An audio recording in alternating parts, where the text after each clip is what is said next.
Yesterday, we woke up to the news that Marvin Lee Aday, better known as Meat Loaf, has died at the age of 74. For those who don't know, Meat Loaf was an American singer and actor known for his thundering, highly theatrical voice and stage presence and live shows, who became one of the biggest selling artists of all time, with worldwide sales of more than 80 million records.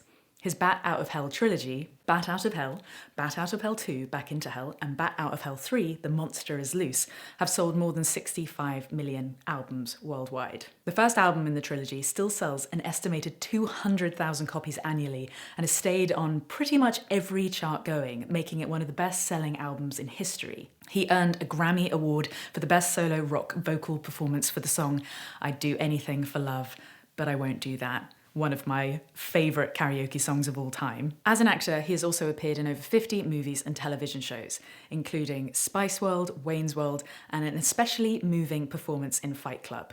His stage credits include the musicals Hair and the Rocky Horror Picture Show. He was popular all over the world, but Meat Loaf was particularly loved here in the UK. It was a UK TV appearance that helped kickstart his career when American labels weren't taking him seriously. More on that later. As a child, Bat Out of Hell 2, Back into Hell was one of the very first albums that had a real enormous impression on me. I think it's important to say just how formative that record was, because it was a regular favourite in the car. My dad was a huge fan and used to play the tape to us all the time on long journeys. I remember thinking that his music was so powerful, so full of emotion and theatrics, it just bowled me over. Meat Loaf's life and career are pretty incredible. Born and raised in Dallas, Texas in September 1947, he began performing while acting in high school productions and continued while attending college in Texas. He got his name from his football coach in 7th grade. He weighed in at a hefty 240 pounds at the time. After his mother died, he moved to Los Angeles and formed his first band, Meat Loaf Soul, followed by another band, Floating Circus, opening for Janis Joplin, The Who, The Stooges, and The Grateful Dead, among others. He tried to balance working in musical theatre and life in bands, and felt like he always struggled to be taken seriously because of it. He appeared in the hippie rock musical Hair in LA and again on Broadway. Crucially, it was through his theatre work that he'd met his long-time collaborator Jim Steinman, who also wrote Bonnie Tyler's Total Eclipse of the Heart. They needed each other. We belonged heart and soul to each other. We didn't know each other, we were each other, Meat Loaf said after Steinman's death in 2021. In late 1973, Meat Loaf was cast in the original LA Roxy cast of The Rocky Horror Show, playing the parts of Eddie and Dr. Everett Scott. He would later appear in the film. About the same time, he and Steinman started working on the album that would become the first Bat Out of Hell record. Like many theatre kids, Marvin was an intensely shy person who found release in performing.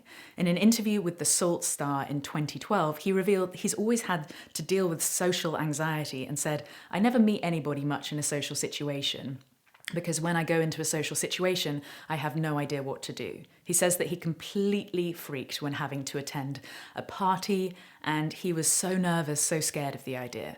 Incredible to think that this man who played hundreds of arenas being so nervous about a friendly conversation. In 1974, Meat Loaf decided to quit theatre and focus exclusively on music. He and Steinman decided to try and get Bat Out of Hell off the ground.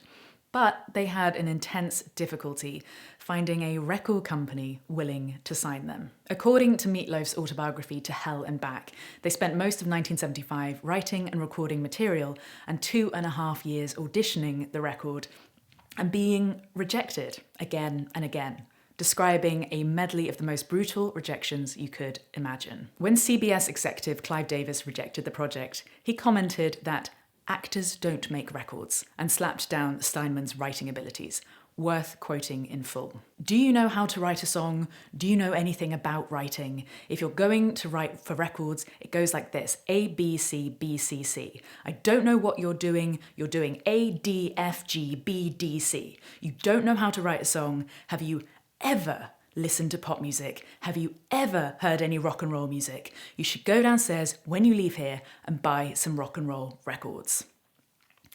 Ouch. Still lacking a record deal, the duo began working with Todd Rundgren, very much worth checking out if you don't know his work, who produced it and financed the recordings. It was released by Cleveland International Records in October 1977. Initial response to the album was slow.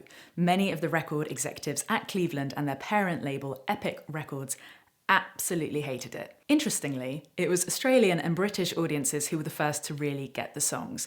BBC favourite The Old Grey Whistle Test played a clip of the title track.